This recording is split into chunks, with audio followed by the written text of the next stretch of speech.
Estamos aquí en Atmósferas platicando con el doctor Arturo Curiel Ballesteros sobre las olas de calor y cómo afecta esto a nuestra salud y cómo esto depende de todo este colapso que viene a partir del tema de cambio climático. Maestro, nos estabas platicando sobre lo de los centros comerciales antes del corte, que habrá ahí problemas también por aires acondicionados. ¿Qué pasa ahí, maestro?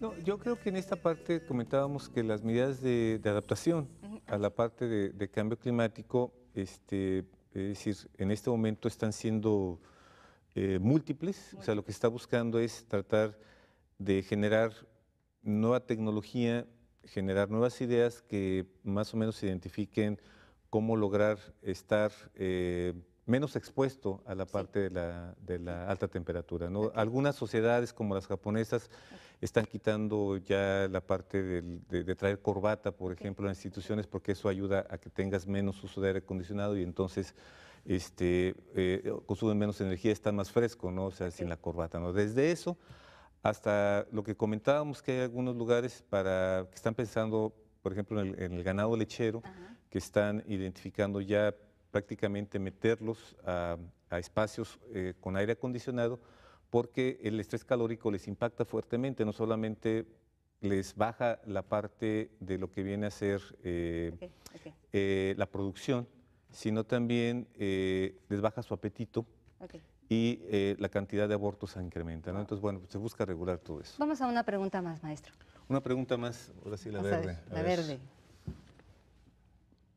¿Cuáles son las zonas más vulnerables, maestro? ¿Las han identificado aquí? ¿Podrías decirme 3 o 5 zonas más vulnerables aquí en la zona metropolitana de Guadalajara respecto a las olas de calor? Sí, cómo no, mira, yo creo que la zona metropolitana de Guadalajara es sin lugar una de ellas, porque hay un efecto de crecimiento de isla de calor más la temperatura. Ese es un punto importante. Otro punto importante es la costa de Jalisco, que precisamente es ahí donde va a aparecer la nueva rango de temperatura que vamos a tener dentro del estado de Jalisco. Yo creo que la parte de esto es otra área geográfica que viene a ser importante. Eso podemos decir en términos de mayor gente expuesta a la parte de lo que viene a ser el calor. Sin embargo, también tenemos otros efectos como la parte de sequía, y el efecto de sequía principalmente lo vamos a tener en la parte norte del estado y en los altos de Jalisco. Eso va a ser de alguna manera el mayor efecto en ese sentido de pérdida de humedad. ¿Vamos a otra pregunta? Sí, bueno, para la bandera, mira. Sí, ya verito. ¿Son las olas o los golpes de calor el efecto más dañino en la cuestión hacia la salud por esto del cambio climático? Yo diría que es quizás uno de los efectos más agudos, porque aquí lo que hay que identificar es que tenemos efectos tanto agudos como crónicos. Entonces, sin lugar a dudas, y eso lo vemos cuando tenemos fiebre, ¿no? De repente se incrementa la temperatura y entonces tenemos un efecto agudo y sufrimos. En términos, nos enfermamos y sufrimos por desarrollar nuestras actividades. Así más o menos cuando hay los golpes de calor, hay un efecto muy agudo y por eso mueren miles y miles y miles de gentes en semanas, solamente por el efecto de golpes de calor, insisto, como sucedió en Europa y el año pasado específicamente en Rusia. Entonces, aquí en México, principalmente la gente que está muriendo por horas de calor es la que está en la parte norte, ¿no? Sonora, sobre todo, es uno de los estados que tiene un récord en ese sentido. Pero también tenemos la parte de los efectos crónicos. Y dentro de los efectos crónicos es de que al modificarse la temperatura del planeta, se modifican todos los ciclos de vida. Entonces, se están modificando de repente, por decirte algo, se modifican las floraciones, las épocas de floración de las plantas que están aquí en la ciudad. Entonces, empiezan a producir polen, que de repente en algún determinado momento puede ser un polen que aumente las partículas que respiramos en el aire y eso puede afectar, por ejemplo, en términos de generar procesos como asma, por ejemplo, ¿no? Entonces, bueno, eso también son efectos crónicos. Maestro, se nos está acabando el tiempo de nuestra plática, que está interesantísima, pero tienes que volver. ¿Promes? Claro. Ok. Quiero pedirte que brevísimamente pudieras decirnos algo más de este tema que es complicado y a la vez simple. No, yo creo que, mira, antes cuando pensábamos en medio ambiente, antes decíamos, hay que pensar globalmente y actuar localmente.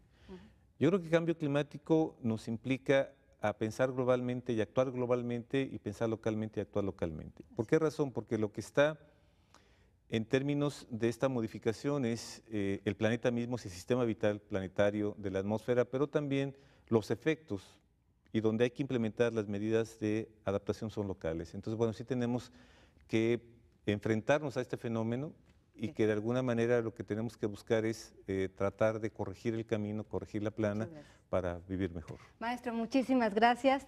Te necesitamos aquí nuevamente en tu programa, en tu revista ecológica Atmósferas. Muchas gracias por habernos acompañado. Y nosotros nos vamos a Ecos y Palabras. Hoy el profesor Jaime Eloy Ruiz Barajas nos va a dar nuestra opinión editorial. Vamos a verlo.